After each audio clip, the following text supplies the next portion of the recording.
আমি কে লেগে নাচ দিছিলাম এটা তো মনে করেন প্রকাশে তো বলা যায় না যে কে লেগে নাচ দিছিলাম, বললাম না যে যার যার কষ্ট এই বুঝেন, তো সবার তো কষ্ট বুঝাইলে চলে না। আমগো বাসায় প্রতি বছর একটা উরুজা, ওই উরুজার ক্ষেত্রে আমি তো বাইরে হয়েছি মাত্র 4-5 বছর ধরে। আগে আমি অনেক বেশি মানে অনেক ফুর্তিতে অনেক হাসি খুশি একটা মেয়ে ছিলাম, হুট করে এত বড় কষ্ট নিতে পারি নাই। তো তো এমনিতে আমি অনেক মানে কি বলে যে নাচ গান আমাদের বাসায় এমন অনুষ্ঠান হতো, আমার ছাড়া কোনো অনুষ্ঠান জমতোই না। আমি এমনি তো নাচ গান অনেক পারি, আল্লাহর মতো অনেক কিছুই পাই, তবে সবকিছু প্রকাশ করে আগে জামাই চলে আসলে সবকিছু তো আমি দূরেই সরে গেছি গা।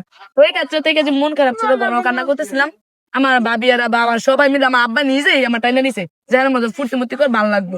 আমার এর মধ্যে বাইরের কোনো মানুষ ছিল না, আমার সব আমার বাড়ির মানুষ ছিল। আমার ফুবু, আমার ফুবা, আমার চাচা, আমার আব্বা মা সব আমার বাড়ির মানুষ ছিল সবাই। নানাটা কে নিছে কেন আসল লাগে? মানে আমার আমার ভাবিরা নিছে, আমার মা নিজে ঠেলে বার করেছে, আমার বাবাই নিছে নিয়ে বলছে যে এমন মধ্যে করতে ফুর্তি মুর্তি কর ভালো লাগবো। ওই যেন ভাবি ভাবি তো দেখছে যে আসলে কান্না করে চুপচাপ করে বয়ে থাকে, ভাবি আর কি করবো? ভাবি তো মানে একটা দরদ দেখাইছে, দরদ দেখে একটু নাচ গান করলে হয়তো মনটা আমরা ভালো সবাই লাগবে। একসাথে নাচ এই জন্য গান করছি। চাইনারা বাজার কমেন্ট করেন না।